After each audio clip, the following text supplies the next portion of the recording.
favorite teams.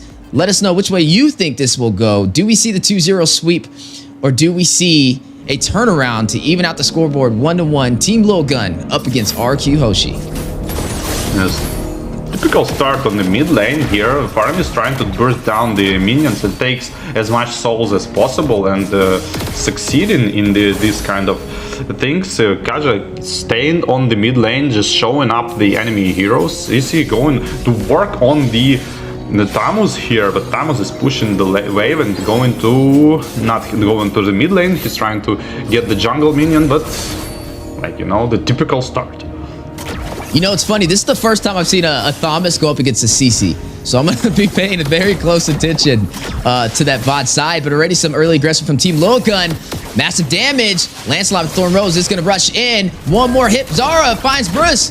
But Octa very low as well. We'll get a double kill. Down goes Octa. Team Lilgun. A possible secret weapon with the Martis pickup. We talked about how much potential he provides in the early game and 2 kills before the 2-minute mark. Yeah, this is exactly how you should use Martis. You should use his early game advantage as much as possible with the invades on the enemy jungle and on the lane pressures. And that's exactly what Team Lilgun is doing. Wow, that's super good. Yeah, this is definitely a different story that we've seen in game number 1. I mean, some early aggression is going to work in their favor. With Martis picking up 2 kills, he's definitely going to be ahead of Irrad on the Lancelot. We are seeing this turtle spawn in the next 2 seconds, and you're already seeing Zara with the game plan to take this. He didn't have the best match with the Barats, but it's looking like a different story for him this time around.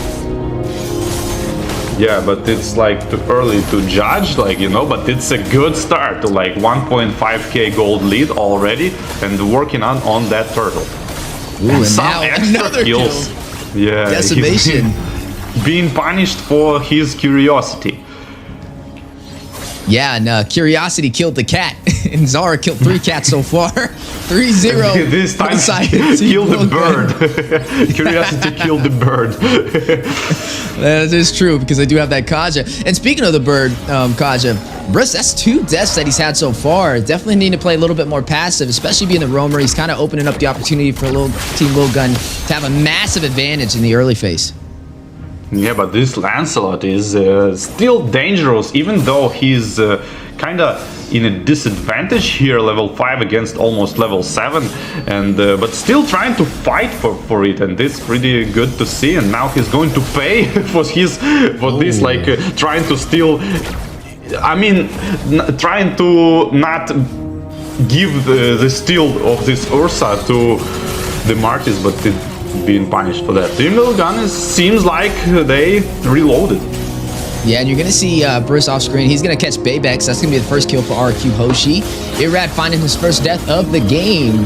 That is going to go over to Ethan on the Ruby. 4-1 lead, 3-kill lead for the side of Team Lilgun, and now up by 2,000 gold. Some of those items popping up on the board as well, as you are seeing the Hunter Strike scythe be picked up from the Martis for that additional pin and mobility, already being such an early aggressive jungler. But look on the farm table, the Beatrix is dominating actually Ixia with that quite good gold lead at this point, and there's going to be a deciding factor, the fight, when Beatrix is going to join the fight and maybe burst somebody. Yeah, you see Baybex did pick up that Corrosion Scythe, so it'll be a little bit of slowest alongside the Thomas on top of that. Looks like Skylar is going for that Blade of Despair. I mean, I did see a Legion Sword over there, so that may be possibly what he's trying to build up. It's going to be a little bit of a higher pricey item to be able to pull off, but once he gets it, it'll definitely deal some massive physical damage. Next turtle has been spawned in, though, and it looks like Zara is going to go in for it. He was able to take the last one and get a kill on top of it, and it looks like RQ Hoshi won't be able to contest. Yeah, they absolutely won't be able to contest, and the red buff is probably going to be pressured as well. I want to mention a good dodge, the Ruby's ultimate on the Lancelot second skill, but didn't quite result anything. And here the pressure on the Ixia as well, and being slowly farmed down, and now the RQ Hoshi are trying to come back using this disadvantage on the Ixia. Yeah, Ixia, I mean, 0, 2, and 0 right there. Definitely needing to find a way to get their marksman online. kind of struggling to find the rhythm so far. You're going to go ahead and see on the bot side, though, Ruby going to go ahead and clear those minions. 4-2 so far. Team Lilgun off to a great start in the early phase. RQ Hoshi now sitting on the back end. This may be an even series if they're not careful. They are sitting at match point, though, so if they find the rhythm, could be a game ender, but I'm offended for a two-man set. Ethan finds Skylar. You're going to see them still battling it out inside of the tier 1 turret. Thorn Rose going down. The dash in, but no Phantom Execution to take down Ethan. Ethan initiation is so good, just like Cho last game. He's kind of vengeance, having his vengeance on this one, but prioritizing the most important target, which is Beatrix, ulting plus flicker and immediately follow up with all his team, and this is a bad news for RQ Hoshi might be. Zara able to take down Bruce, almost able to get another. The Nether Realm has a saving grace, keeping Genesante alive right there. But you're looking at Zara with a really good start. 4-0-2 on the Martis. Yeah, that's exactly what you want to see on the Martis. And let's see it. But as you mentioned, Ixia need to start to play with the gold, and she need to farm a lot, because it's the only side of the Team Lilgun is not matching with the other one, is the Ixia. Need to start farming, otherwise this domination not gonna be there for a long time, because it will be a point when Ixia need to like one-shot people with her ultimate. Yeah, you're looking at a 4,000 gold lead so far for the side of Team Lilgun, and that's increasing the further we go inside of this game. RQ Hoshi need to find a way to pump the brakes on their momentum right now. As you're going to see Zara take the next turtle with little to no contest, giving them a massive XP boost right now, which means when it comes to these team fights, you're going to see Team Lilgun just do a little bit better, especially with Zara, with how much he already has on his plate, sitting at 5,700 gold, highest gold in this game for their jungler. Beatrix right behind him at 53, though. Definitely ahead of the Ixia, who's having a little bit of a harder time getting online. But you are seeing the battle, the invasion over the purple buff. Zara going in for it. Irrad not going to be able to... no, he looks like he was able to get it with his Retribution right at the last second. Yeah, and the Beatrix is pushing, pushing the wave and immediately TPing back. This is like exactly what she should do in this position of not power. No position of power here from RQ Hoshi, but if they manage to hold up for like 6-7 minutes additional, I mean, not 6-7 minutes, I mean basically it's one fight. If Team Lilgun lose one fight, they might come back here, but we'll see. Yeah, as the battle on the way. A siege for the tier 2 turn, the proxy of the lane. Massive damage goes out. Forbit takes on Zara, gets another, finds Skylar. And now we'll be able to take this tier 2 turn on the bot side. But in the mid lane, pay attention to Irrad, trying to go in, trying to find a trade. Bebex will find a turret off screen as well. That's exactly what they are doing in terms of like aggressive defense. Like, you know, they Team Lilgun killing RQ Hoshi people, but the Lancelot trying to even that out and like split push, defend, don't let them get the objectives because of that kills, and yeah, that's the right thing to do, to kind of drag the game a little bit, hold it for more minutes. Yeah, and right now, RQ Hoshi trying to hold off Team Lilgun from claiming even more real estate on today's match. Off to a great start with a 6-kill lead and also up by 5,000 gold as this Lord spawns in. So far, we haven't been able to see Team RQ Hoshi be able to take any of these neutral objectives. Team Lilgun just getting everything they came for, not asking any questions, and just handling their business at every stage of the early game. Can we see RQ Hoshi turn this around? Divine Judgment goes out. Skylar gets the kill, takes down Forbid. We just talked about this. The Kaja being the counter for the Lilia. Oh, and the Lord is being contested probably. Lancelot is kind of far away, and the second skill with the Retribution gonna steal the Lord. It was so like, I can saw it from the far away, like, you know, he's like, oh, there's Lord there. Let me try to steal it. And like, and just took it. Skylar, though, on the chase, he wants Zara. You are going to see Aizen try and kite him. A little bit of an overextension, and Aizen will be able to get the kill, but able to shut down Zara. Phantom Execution in. Thorn Rose connecting Bebex. 15% HP, will make his way back into the tier 2 turret. And now the Lord intact, making his way down the mid lane. And you're looking at RQ Hoshi turning this game around. Team Lilgun now on the defense. Aizen very low, forced to go back. Forbid may not be able to get out of there. You're going to see Irrad going in, trying to get the kill. Not able to close the distance on Aizen as he makes his way back to the base, and down goes the Lord.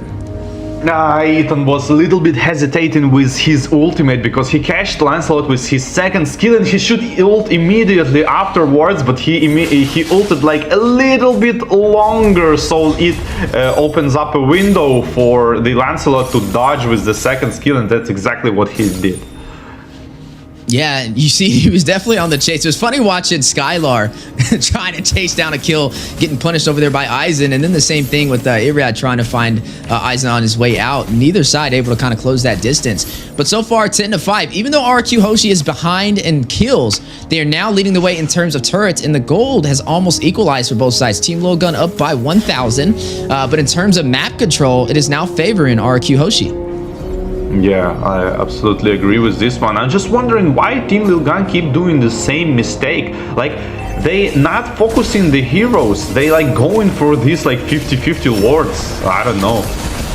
Ooh, but this match is not 50-50 with this engagement on the side. Skylar will find Aizen on the 4v2. Ethan left by himself to pick up the pieces, and they may go in to take this turret. Ethan not really in a position to contest, and it looks like Skylar is going to seize this opportunity. Skylar already 2,000 gold ahead of Bebex.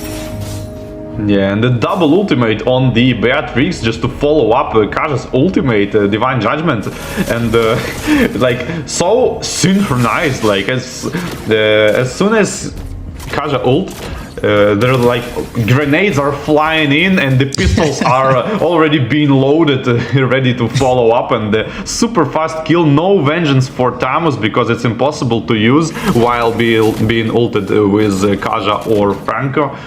And yeah, taking the full advantage out of that. And you are looking at the highest kills in the game so far, going over to Zara. Had a really good start on that Martis, now sitting 6-1-3 for the side of Team Lilgun. But on RQ Hoshi, even though they're not high on kills, their synergy is definitely coming alive as we are now officially in the mid game. They don't have the high mobility that we saw in game 1, especially with that Benedetta rotating around and keeping Team Lilgun on their toes, but they're making up for it with their IQ. Conceal play has been called out though from the side of Team Lilgun, trying to rush in, trying to catch Genesante, but he puts on the skates and slides away, but hit over there by Ruby with the CC and massive damage going out. Mortar coils from Zara, trying to get a decimation off, Phantom Execution in.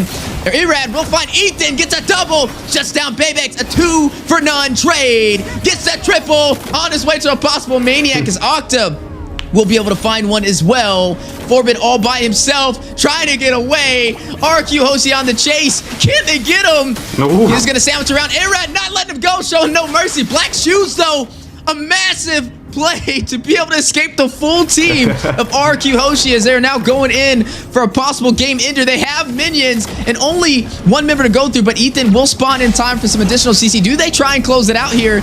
I'm not sure if they can pull it off, and it looks like they are now going to shift their focus onto this Luminous Lord. Wow, what a turnaround, like, and Lancelot was kind of reminding me of this game, like checkers, you call it, right? When he was jumping on the minions, it was like, like that kind of stuff. I will say Irrad is thirsty for the kills. The way he's rotating around, the way he pathed over into the inhibitor turret to try and box out Forbid from escaping, but the black shoes at the last second to wrap back around into the inhibitor for the mid lane saved his life right there and avoided a full wipeout in a game ender. That could have been everything out for Team Lilguns as they're currently sitting 0-1. If RQ Hoshi closes this game out with this Luminous Lord, it will be a 2-0 sweep, and they will have a big advantage for Group Stage A. Yeah, Irrad is definitely want to like give them taste of their own medicine because of the early game. Like every time is invading his buffs, every time like harassing him into the jungle, and now they gonna pay for it. Yeah, Team Lilgun backs against the wall. Everything to lose right here if they're not careful. RQ Hoshi, Viva RRQ, as they are alive right now and doing well. 10-10 on the scoreboard, but down goes the Lord. Some great defense from Team Lilgun, but now stripped down to only the base crystal and no inhibitors. Yeah, RQ Hoshi being able to defend all of the attacks of the team Lilgun. Only 3 towers are down, and the mid lane, like most important tower, is still up. And RQ Hoshi maintain their composure and not nervous in under the immense pressure Team Lilgun putting on them, and gathering their thoughts for this like final counter attack, and they did it quite good. Just like waited for some items, I guess. Yeah, now they have all the lanes synced. It looks like they're going to go in for the close. They don't have the Lord, but no worries. We have the minions and the damage. Massive play. Big on Affinity set, though. Bayvex will find Octa. Forbid takes down Bruce. A turnaround. Team Lilgun on the defense. Band of Execution out. You're going to look at Irrad doing a quick 180. Not going in with what they came for. RQ Hoshi, a little bit of a miscalculated play right there. And Team Lilgun able to turn it around. I mean, RQ Hoshi damage every single target for like 20-30%, maybe even lower, but they should like...